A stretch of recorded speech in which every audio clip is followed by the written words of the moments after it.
अनि आज चाहिँ मलाई कस्तो खालको सुझाव पाइरहेको छ भन्दाखेरि दाइ अब क्लासिकल आधुनिक गीतहरू छँदैछ, लोकगीत पनि सिक्नु। खोटाङबाट आएको एक यस्तो ट्यालेन्ट जसले भोइसको स्टेजमा आगो लगाइदिन्छ। प्रमोद पनि भन्छन् कि यो ट्यालेन्ट मैले पाएँ भने यसपालिको सिजनको विजेता हाम्रै हुन्छ।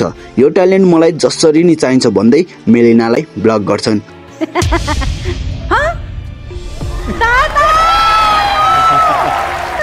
मलाई त यस्तो ट्यालेन्ट त चाहिहाल्छ नि। तर सोचे जस्तो केही हुँदैन। ट्यालेन्टले उनलाई नछानिकन कोच खेमको टिममा जान्छन्। 31 वर्षीय सागर संसार राई जो खोटाङबाट आउँछन् र के छ र दिउँ बोलको गीत गाउँछ। यो ट्यालेन्टको जति तारिफ गरे पनि कम हुन्छ। यस्तो ट्यालेन्ट भोइसको स्टेजमा कम मात्रै देख्न पाइन्छ। एकदमै धेरै साधना गरेर खरिएको आवाज जसमा खोट लगाउने ठाउँ नै छैन। यस्तो ट्यालेन्ट आफ्नो टिममा ल्याउन प्रमोदले 100 मा 200% कोसिस गर्छन्। कोच मेलिना बोल्दै मात्र थियो मेरो टिममा आउनु ल भनेर यतिमै प्रमोदले ब्लक गरिदिन्छ।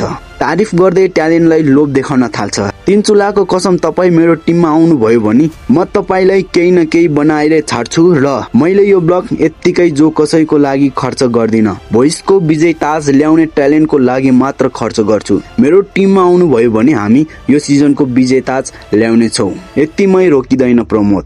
अझ भन्छन् तपाईले यस्तो मेहनत साधना गरेर यस्तो आवाज बनाउनु भएको छ।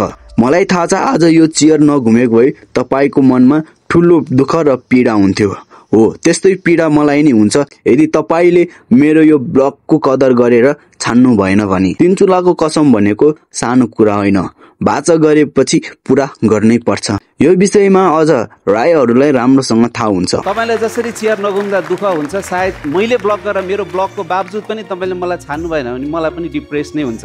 3 चुलाको कसम तपाईलाई म यो भोइसमा केही बनाएरै छोड्छु। त्यो मेरो प्रमिस हो। अडियन्सलाई सम्पूर्ण टेलिभिजन र यहाँ दर्शकलाई को अगाडि साक्षी राखेर भन्छु मेरो टिममा आउनुस्। यति भनिराख्दा कोच राजु पनि भन्छन् भाइ मेरो टिममा आउनुस्। कन्जोसोमको कसम तपाईँ फाइनलिस्ट बन्नु भएन भने मलाई भन्नु।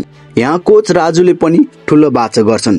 कन्जोसोम भनेको तामाङहरूको सबैभन्दा ठुलो भगवान हो जसको कसम खाएर कोच राजुले बाचा गर्छन्। भाइ मेरो टिममा आउनुस्। कन्जोसोमको कसम तपाईँ फाइनलिस्ट भएन भने म त्यो ठुलो कसम बाचा नै जस्तो लाग्छ। यो देखेर प्रमोदले फेरि भन्छन् कि आउनुस् तपाईँ र म सँगै गीत गाउँ। तपाईँ मेरो टिममा आउने भए मैले पनि त प्रुफ गर्नु पर्यो कि मैले कस्तो गाउँछु र कस्तो बनाउन सक्छु भनेर। प्रमोद र सागर गाउन थाल्छन्। उता खेम भनी चुपचाप आशै मारे जस्तो गरी बस्छन् र गीत गाइसकेपछि ट्यालेन्टले आफ्नो साथीहरूलाई सल्लाह गर्नका लागि बोलाउँछ। ट्यालेन्टको साथीहरू पनि सबै सुपरस्टारहरू हुन्छन्। केहर सिंह लिम्बू, त्रिजा प्रधान, प्रतीक राई। यिनीहरूलाई तपाईहरूले काहीँ कतै देखेको र यिनीहरूको गीत सुनेको त पक्कै होला। यसपछि सबैजना मिलेर सल्लाह गर्छन् र सल्लाह अनुसार नतिजा कोच खेममा जाने हुन्छ। प्रमोद त रातो न पिरो हुन्छ यो सुनेर दुःख मान्दै भन्छन् कि ब्लक खेर गयो भनेर।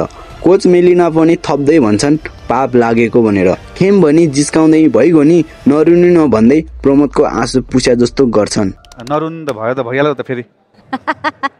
अब तपाईले ब्लक गरेर हस् त आजको लागि यति नै। हामी फेरि भेट्नेछौँ अर्को भिडियोमा।